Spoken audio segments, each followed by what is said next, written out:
அஸ்ஸலாமு அலைக்கும் வரஹ்மத்துல்லாஹி வபரகாத்துஹு. சூரத்துல் ஃபீல். இந்த சூறாவுடைய வரலாற்று பின்னணி பற்றி பார்க்கலாம். அதுக்கு முன்னாடி என் சேனலை சப்ஸ்கிரைப் பண்ணாதவங்க சப்ஸ்கிரைப் பண்ணுங்கள். அதே மாதிரி என் வீடியோஸ்க்கு லைக் போடுங்க. இந்த சூறா மக்காவில் இறக்கப்பட்டது. இதன் வரலாற்று பின்னணி: நஜ்ரான் நாட்டில் யமன் தேச யூத அரசன் துனுவாஸ் ஈசா நபியை பின்பற்றியவர்கள் மீது இழைத்த அந்நீதிகளுக்கு பழிவாங்குவதற்காக அபிசீனியாவின் கிறிஸ்துவ மன்னராட்சி யமன் நாட்டின் மீது தாக்குதல் நடத்தி ஹிம்யர் குல அரசை ஒழித்து கட்டிவிட்டிருந்தது. கிபி 525 இந்த பகுதி முழுவதிலும் அபிசீனியா ஆட்சி ஏற்பட்டு விட்டிருந்தது. இந்த நிகழ்ச்சிகள் அனைத்தும் உண்மையில் கான்ஸ்டாண்டினோபிளின் ரோமபுர பேரரசும் அபிசீனியா அரசும் ஒன்றுக்கொன்று ஒத்துழைத்து கொண்டதன் வாயிலாக நடைபெற்றன. இவையெல்லாம் வெறும் மதப்பற்றினால் நடைபெறவில்லை. இவற்றுக்கு பின்னால் பொருளாதார அரசியல் நோக்கங்களும் செயல்பட்டு கொண்டிருந்தன. சொல்லப்போனா அவையே இந்த நிகழ்ச்சிகளுக்கு அசல் தூண்டுகோல்களாய் விளங்கின. அந்நீதிக்கு உள்ளான கிறிஸ்துவ மக்கள் சிந்திய இரத்தத்திற்கு பழி வாங்குவது வெறும் ஒரு சாக்காகவே இருந்தது. ரோம பேரரசு எகிப்தையும் சிரியா தேசத்தையும் எப்போது கைப்பற்றியதோ அப்போதே இந்த முயற்சியையும் தொடங்கிவிட்டது. அதாவது கிழக்கு ஆப்பிரிக்கா, இந்தியா, இந்தோனேஷியா போன்ற நாடுகளுக்கும் ரோமபுரியின் ஆதிக்கத்தில் இருந்த நாடுகளுக்கும் இடையில் நடைபெற்று வந்த வாணிபத்தில் அரேபியர்களின் செல்வாக்கு 500 ஆண்டுகளாக இருந்து வந்தது. அந்த வாணிபத்தை அரேபிகளின் பிடியிலிருந்து பறித்து தன் பிடிக்குள் கொண்டு வர ரோம பேரரசு முயன்றது. இந்த திட்டத்தின்படி கிமு 24 அல்லது கிமு 25 தெற்கு அரேபியாவில் இருந்து சிரியா நாட்டை நோக்கி சென்ற கடல் வழியை கைப்பற்றி கொள்வதற்காக ரோமபுரி மன்னர் ரோம இராணுவ தளபதி தலைமையில் அரபு நாட்டின் மேற்கு கரையில் ஒரு பெரும் படையை இறக்கிவிட்டிருந்தான். ஆனால் அரபு நாட்டின் கடினமான பூங்கோள நிலை இந்த திட்டத்தை தோல்வியடைய செய்துவிட்டது. அதற்கு பிறகு ரோமானியர்கள் தம் போர்த்தளத்தை செங்கடலில் அமைத்து கொண்டார்கள். பிறகு அவர்கள் அரபியர்களின் கடல்வழி வாணிபத்தை ஒழித்து கட்டிவிட்டார்கள். அரபியர்களுக்கு தரைவழி மட்டுமே எஞ்சிற்று. இந்த தரைப்பாதையை கைப்பற்றி கொள்வதற்காகத்தான் அவர்கள், அதாவது ரோமானியர்கள், அபிசீனியாவில் கிறிஸ்துவ அரசுடன் சேர்ந்து திட்டம் தீட்டினார்கள். கடல் தளத்தின் மூலமாக அதற்கு உதவி செய்து யமன் நாட்டை அபிசீனியர்கள் கைப்பற்றிட செய்தார்கள்.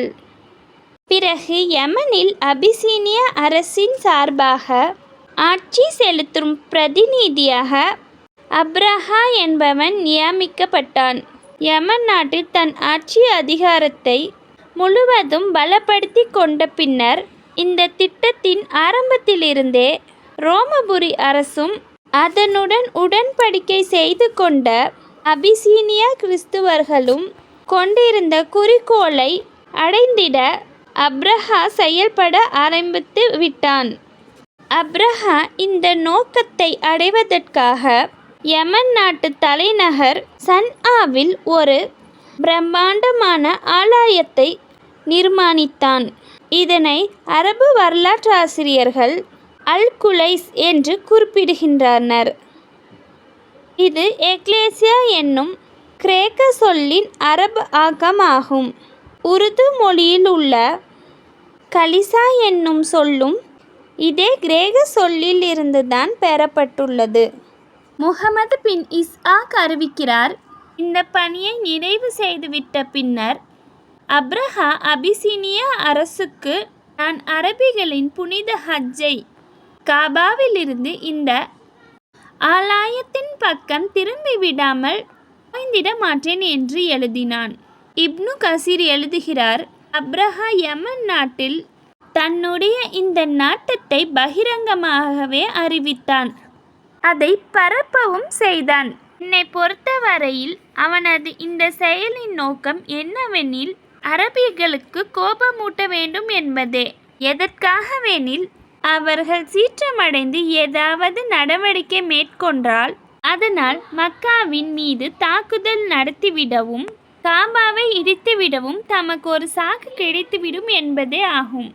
அதாவது முகமது பின் இஸ்ஹாக் எழுதியுள்ளார், அவனுடைய இந்த அறிவிப்பால் கோபமடைந்த ஒரு அரபி எப்படியோ ஆலயத்தில் உள் நுழைந்து பலஜாலம் கழித்து விட்டான். இந்த செயலை ஒரு குறைஷி குலத்தவன் செய்ததாக இப்னு கசீர் எழுதியிருக்கிறார். குறைஷி குல இளைஞர்கள் சிலர் இந்த ஆலயத்துக்கு தீ வைத்து விட்டனர் என்று முகத்தில் பின் ஹுலைமான் அறிவிக்கிறார். இந்த நிகழ்ச்சிகளில் ஏதாவது ஒன்று நடைபெற்று இருக்கலாம். இன்னொன்று, அப்ரஹாவே தன் ஆட்சிகளில் எவரையேனும் ஏவி இப்படி ஏதேனும் ஒரு செயலை செய்து வைத்திருக்கலாம். இவ்வாறு மக்காவின் மீது தாக்குதல் நடத்திட தனக்கு சாக்கு ஏதேனும் கிடைத்திட வேண்டும். மேலும் இவ்வாறு குறைஷிகளை அழித்தும் அரபிகள் அனைவரையும் அச்சத்திற்கு உள்ளாக்கியும் தன் 2 நோக்கங்களை நிறைவேற்றி கொள்ள வேண்டும் என்பதற்காக மொத்தத்தில் இந்த இருவித நிலைகளில் எந்த நிலையாக இருப்பினும் காபாவின் மீது நம்பிக்கை கொண்டவர்கள் அப்ரஹாவின் தேவாலயத்தை இப்படி இழிவுபடுத்தி விட்டார்கள் என்னும் செய்தி அவனுக்கு எட்டியதும் அவன், நான் காபாவை இடித்து தள்ளாத வரை ஓய்ந்திட மாட்டேன் என்று சபதம் செய்தான். இதற்கு பின்னர் கிபி 570 அல்லது 571 60,000 இராணுவ வீரர்களையும் 13 யானைகளையும் சிலரின் அறிவிப்பின்படி 9 யானைகளும் திரட்டிக்கொண்டு மக்காவை நோக்கி புறப்பட்டான். வழியில் முதலாக யமன் நாட்டு தலைவர் துனாபர் என்பவர் அரபிகளின் படை ஒன்றை திரட்டி அவனை எதிர்த்தார். ஆனால் அவர் தோல்வியடைந்து கைதாகி விட்டார். பிறகு கஸ்ஆம் கிளையார் வாழும் பகுதியில் ஓர் அரபி தலைவர் நுபைல் பின் ஹபீப் கஸ்ஆமி தம் குலத்தாரை திரட்டிக்கொண்டு அப்ரஹாவை எதிர்த்திட முனைந்தார். ஆனால் அவரும் தோல்வியடைந்து கைதாகி விட்டார். அவர் தம் உயிரை காப்பாற்றிக் கொள்ள அவர்களுக்கு வழிகாட்டியாக பணிபுரிந்திட ஒப்புக்கொண்டார். தாயிப் நகரை நெருங்கியதும் பனு சாகிப் குலத்தாரும் அவர்களை எதிர்த்திட தமக்கு வலிமையில்லை என்று புரிந்து கொண்டவுடன், நீங்கள் மக்கா செல்லும் பாதையை காட்டுவதற்காக உங்களுக்கு ஒரு வழிகாட்டியை தருகிறோம் என்று கூறினார். அப்ரஹா இதனை ஏற்றுக்கொண்டான். அதன்படி அவர்கள் அபுரிகால் என்பவனை அப்ரஹாவுடன் அனுப்பி வைத்தனர். மக்கா நகரம் ஏறக்குறைய 3 மைல் தொலைவில் இருக்கும்போதே அல் முஹம்மஸ் என்னும் இடத்தில் அபுரிகால் இறந்து விட்டான். அரபிகள் பல்லாண்டு காலம் அவனது மன்னரை மீது கல்லெறிந்து கொண்டிருந்தார்கள். முகமது பின் இஸ்ஹாக் அறிவிக்கிறார், அல் முகம்மஸ் என்னும் இடத்தில் இருந்து அப்ரஹா தன் முன்னணி படையை முதலில் அனுப்பி வைத்தான். அது திஹாமா வாசிகளுக்கும் குறைஷிகளுக்கும் சொந்தமான ஏராளமான கால்நடைகளை கொள்ளையடித்து கொண்டு சென்றது. கொள்ளையடிக்கப்பட்ட கால்நடைகளில் நபி ஸல்லல்லாஹு அலைஹி வஸல்லம் அவர்களின் பாட்டனார் அப்துல் முத்தலிப்பின் 200 ஒட்டகங்களும் இருந்தன. அதன் பிறகு அப்ரஹா தன் தூதன் ஒருவனை மக்கா நகருக்குள் அனுப்பினான். அவன் மூலமாக மக்கா நகர மக்களுக்கு இவ்வாறு செய்தி அனுப்பினான், நான் உங்களுடன் போரிட வரவில்லை. இந்த காபா இல்லத்தை இடித்து தள்ளவே வந்திருக்கிறேன். நீங்கள் போரிடாமல் இருந்தால் உங்கள் உயிர் உடைமைகளுக்கு எந்த பாதிப்பையும் ஏற்படுத்த மாட்டேன். மேலும் மக்காவாசிகள் என்னுடன் பேச விரும்பினால் அவர்களின் தலைவரை என்னிடம் அழைத்து வர வேண்டும் என்று தன் தூதனுக்கு கட்டளையிட்டான். மக்கா நகரில் அனைவரையும் விட பெரும் தலைவராக அப்போது அப்துல் முத்தலிப் இருந்தார். தூதன் அப்துல் முத்தலிப்பை சந்தித்து அப்ரஹாவின் செய்தியை சொன்னான். அவர், எங்களிடம் அப்ரஹாவை எதிர்த்திட வலுவில்லை. இது அல்லாவின் இல்லம். அவன் நாடினால் தன் இல்லத்தை காப்பாற்றிக் கொள்வான் என்று கூறிவிட்டார். தூதன், என்னுடன் அப்ரஹாவை சந்திக்க செல்லலாம், வாருங்கள் என்று அழைத்தான். அவரும் ஒப்புக்கொண்டார். அவனுடன் அப்ரஹாவை சந்திக்க சென்றார். அப்துல் முத்தலிப் எந்த அளவிற்கு பெரும் தன்மையும் கம்பீரமும் வாய்ந்தவராக இருந்தாரெனில் அவரை கண்ட அப்ரஹாம் மிகவும் ஈர்க்கப்பட்டான். தன் இருக்கையை விட்டிறங்கி அவரிடம் வந்து அமர்ந்து கொண்டான். பிறகு, நீங்கள் என்ன விரும்புகிறீர்கள் என்று கேட்டான்.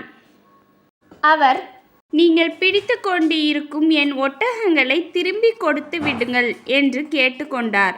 அதற்கு அப்ரஹா, ஆனால் உங்களுடைய இந்த சொல் உங்களையே என் பார்வையில் மிகவும் தாழ்த்திவிட்டது. நீங்கள் உங்கள் ஒட்டகங்களை ஒப்படைக்கும்படி கேட்கிறீர்கள். ஆனால் உங்களுடைய மார்க்கத்திற்கு உங்களுடைய முன்னோர்களின் மார்க்கத்திற்கும் ஒரு கேந்திரமாய் திகழ்கின்ற இந்த இல்லத்தை குறித்து எதுவும் சொல்லாமல் இருக்கிறீர்களே என்றான். அதற்கு அப்துல் முத்தலிப் அவர்கள், நான் என் ஒட்டகங்களுக்கு மட்டுமே உரிமையாளர் ஆமேன். அவற்றையே உங்களிடம் கோரிக்கொண்டிருக்கிறேன். இந்த இல்லமோ, இதற்கென்று ஓர் இறைவன் இருக்கிறான். அவனே இதை பாதுகாத்து கொள்வான் என்று பதில் அளித்தார். அப்ரஹா, அவன் இந்த இல்லத்தை என்னிடமிருந்து காப்பாற்ற முடியாது என்று பதிலளித்தான். அதற்கு அப்துல் முத்தலிப், இது உங்களுக்கும் அந்த இறைவனுக்கும் இடையிலான விஷயம் என்று கூறிவிட்டு அவனிடமிருந்து எழுந்து விட்டார். அவன் அவரது ஒட்டகங்களை திருப்பி கொடுத்து விட்டான். இப்னு அப்பாஸ் ரலியல்லாஹு அவர்களின் அறிவிப்பு இதற்கு மாற்றமாக அமைந்துள்ளது. அதாவது, அதில் அப்துல் முத்தலிப் அவர்கள் தம் ஒட்டகங்களை தம்மிடமே ஒப்படைக்கும்படி கேட்டுக்கொண்டது குறித்து எதுவும் கூறப்படவில்லை. இந்த அறிவிப்பின்படி அப்துல் முத்தலிப் அவர்கள் தாமே அப்ரஹாவிடம், நீங்கள் இங்கு வர வேண்டிய அவசியம்தான் என்ன? உங்களுக்கு ஏதாவது தேவையெனில் சொல்லியிருந்தால் போதுமே, நாங்களே நீங்கள் கேட்டதை கொண்டு வந்து கொடுத்திருப்போமே என்று கூறினார். அதற்கு அவன், அது பாதுகாப்பு அளிக்கும் இல்லம் என்று நான் கேள்விப்பட்டேன். அது அளிக்கும் பாதுகாப்பை ஒழித்திடவே நான் வந்திருக்கிறேன் என்று பதிலளித்தான். அதற்கு அப்துல் முத்தலிப், இது அல்லாவின் இல்லம். இதுவரை அவன் எவரையும் இதன் மீது ஆதிக்கம் செலுத்திட விட்டதில்லை என்று பதில் கூறினார். அப்ரஹா, இதனை இடித்து தள்ளாமல் நாங்கள் திரும்ப மாட்டோம் என்று கூறினான். நீங்கள் விரும்புவதை எங்களிடம் பெற்றுக்கொண்டு சென்று விடுங்கள் என்று அப்துல் முத்தலிப் கேட்டுக்கொண்டார். ஆனால் அப்ரஹாம் திரும்பி செல்ல மறுத்து விட்டான். அப்துல் முத்தலிப்பை முந்திக்கொண்டு முன்னேறி செல்ல தன் படைக்கு உத்தரவிட்டான். இரு அறிவிப்புகளுக்கும் இடையில் உள்ள இந்த வேறுபாட்டை அப்படியே விட்டுவிட்டு எந்த அறிவிப்புக்கு இன்னொன்றை விட முதலிடம் அளிக்கலாம் என்று நாம் கவனித்தோமானால், இந்த இருவித நிகழ்ச்சிகளிலும் எது நடந்திருந்தாலும் அவற்றிலிருந்து ஒரு விஷயம் மட்டுமே முற்றிலும் தெளிவாக தெரிகிறது. அதாவது, மக்காவிலும் அதன் சுற்றுப்புறங்களிலும் உள்ள அரபி குலத்தாரை இத்தனை பெரிய படைகளுடன் போரிட்டு காபாவை பாதுகாக்கும் வலிமை பெற்றிருக்கவில்லை. ஆகவே குறைஷிகள் இப்படையை எதிர்த்திட எந்த முயற்சியும் மேற்கொள்ளவில்லை என்பதே இயல்பானதே, முற்றிலும் புரிந்து கொள்ளக்கூடிய ஒன்றாகும். அகல் போரின் போது இணை வைக்கும் குலங்களையும் யூத குலங்களையும் ஒன்று சேர்த்து கொண்டு அதிகபட்ச 10-12 ஆயிரம் வீரர்களை கொண்டு படையை குறைஷிகளால் கூட்ட முடிந்தது. இவ்வாறு இருக்க அவர்கள் 60,000 பேர் கொண்ட படைகளை எப்படி எதிர்த்து போராட முடியும்? முஹம்மது பின் இஸ்ஹாக் விவரிக்கிறார். அப்ரஹாவின் படையில் இருந்து திரும்பி வந்த அப்துல் முத்தலிப் குறைஷிகளிடம் கூறினார், கொலையுழுகுவதை தவிர்ப்பதற்காக உங்கள் மனைவி மக்களை அழைத்து கொண்டு நீங்கள் மலைகளுக்கு சென்று விடுங்கள். பிறகு அவரும் குறைஷிகளின் தலைவர்கள் சிலரும் ஹராமுக்கு வந்து காபாவின் கதவு வளையத்தை பிடித்து கொண்டு அல்லாவிடம் இறைஞ்சினார்கள், உன்னுடைய இல்லத்தையும் அதன் ஊழியர்களையும் பாதுகாப்பாயாக. அப்போது காபாவில் 360 சிலைகள் இருந்தன. ஆனால் இவர்கள் அந்த இக்கட்டான நேரத்தில் அவை அனைத்தையும் மறந்துவிட்டு அல்லாஹ்விடம் மட்டுமே கரமேந்தி இறைஞ்சினார்கள். வரலாற்றில் பதிக்கப்பட்டுள்ள அவர்களின் இறைஞ்சொல்களில் ஏக இறைவனான அல்லாஹ்வின் பெயரை தவிர வேறெந்த பெயரும் காணப்படவில்லை. இப்னு ஹிஷாம் தம் எழுதிய சீரா நூலில் அப்துல் முத்தலிப் இறைஞ்சி பாடிய பல கவிதைகளை எழுதியுள்ளார். இறைவனிடம் இறைஞ்சிவிட்டு அப்துல் முத்தலிப்பும் அவர்களுடைய தோழர்களும் மலைகளுக்கு சென்று விட்டனர். அடுத்த நாள் அப்ரஹா மக்கா நகரில் நுழைந்திட முன்னேறி வந்தான். ஆனால் முன்னணியில் வந்து கொண்டிருந்த அவனுடைய பிரத்யேக யானையான மஹ்மூத் திடீரென்று உட்கார்ந்து கொண்டது. அதனை அடித்தும் அங்குசத்தால் குத்தியும் காயப்படுத்தியும் கூட அது அசையவில்லை. அதனை தெற்கு வடக்கு கிழக்கு திசைகளை நோக்கி திரும்பி செலுத்திட முயற்சி செய்தால் அது ஓட ஆரம்பிக்கும். ஆனால் மக்கா நகரை நோக்கி திருப்பினால் உடனே உட்கார்ந்து விடும். என்ன செய்தாலும் அசையவே அசையாது. இதற்குள் பறவைகள் கூட்டம் கூட்டமாக தம் அலகுகளிலும் கால் விரல்களிலும் பொடிக்கற்களை எடுத்துக்கொண்டு வந்தன. படையின் மீது அக்கற்களை பொழிந்தன. இந்த கற்கள் எவர் மீதெல்லாம் விழுந்தனோ அவர்களின் உடல் வெந்து உதிர ஆரம்பித்தது. இப்னு அப்பாஸ் ரலியல்லாஹு அவர்கள் எவர் மீது கல் விழுந்ததோ அவர்களுக்கு கடும் சொறி ஏற்பட்டு விட்டது என்றும் சொரிந்ததும் தோல் கிழிந்து சதை உதிர ஆரம்பித்ததும் என்றும் கூறினார்கள். இப்னு அப்பாஸ் ரலியல்லாஹு அவர்களின் இன்னொரு அறிவிப்பாது, இந்த கல் உடலில் பட்டதும் இறைச்சியும் இரத்தமும் தண்ணீரை போல் வழிந்தோட ஆரம்பித்தன. அப்ரஹாவுக்கும் இதே கதிதான் ஏற்பட்டது. அவனது உடல் துண்டு துண்டாக விழுந்து கொண்டு இருந்தது. உடலின் எந்த பகுதியிலிருந்து சதை துண்டு ஒன்று விழுந்ததோ அதில் சீரும் இரத்தமும் வழிய தொடங்க ஆரம்பித்தன. இதில் அவனுடைய படையினர் யமன் நாட்டை நோக்கி ஓடத் தொடங்கினர். கஸ்ஆம் குலத்திலிருந்தும் வழிகாட்டியாக அவர்கள் பிடித்து கொண்டு வந்த நுபேல் பின் சாலிப் காஸ்இமையை தேடி பிடித்து திரும்ப செல்ல வழிகாட்டியபடி அவர்கள் கேட்டனர். ஆனால் அவன் கண்டிப்பாக மறுத்துவிட்டான். மேலும் கவிதையில் இவ்வாறு பதிலளித்தான்: இறைவனே துரத்தி கொண்டு வரும்போது இனி ஓடி ஒளியே எங்கே இடம் கிடைக்கும்? மூக்கருந்தவன் அப்ரஹா தோல்வியுற்று விட்டான், வெற்றி பெறவில்லை. இந்த அமளியில் அங்கங்கே ஏனைய படையினர் விழுந்து விழுந்து இறந்த வண்ணம் இருந்தார்கள். அதா இப்னு யாசர் அறிவிக்கிறார், அனைவரும் அப்பொழுதே அழிந்து விடவில்லை. சிலர் ஆங்காங்கே அழிந்து விட்டார்கள். சிலர் தப்பி ஓடும்போது வழியில் ஆங்காங்கே செத்து விழுந்தனர். அப்ரஹாவும் கஸ்ஆம் ஊரை அடைந்ததும் இறந்தான். இந்த சம்பவம் முஸ்தலிஃபாவிற்கும் மினாவிற்கும் இடையே முஹஸ்ஸா பள்ளத்தாக்கு அருகே முஹசிர் என்னும் இடத்தில் நடந்தது. இது அரபுலகம் முழுவதும் பிரபலம் அடைந்துவிடும் அளவுக்கு பெரும் சம்பவமாக இருந்தது. இது குறித்து பல கவிஞர்கள் பாடினர். இந்த பாக்களில் ஒரு விஷயம் வெளிப்படையாக இறங்கியது. அதாவது, எல்லா கவிஞர்களும் இந்நிகழ்ச்சியை ஏக இறைவனின் மாபெரும் சக்தியினால் விளைந்த அற்புதமே என்று கூறினார்கள். காபாவில் வணங்கப்பட்டு வந்த சிலைக்கு இதில் தொடர்பு எதுவும் இருக்கிறது என்று கருத்தும் அந்த பாக்களில் ஜாடை மாடையாக கூட காணப்படவில்லை.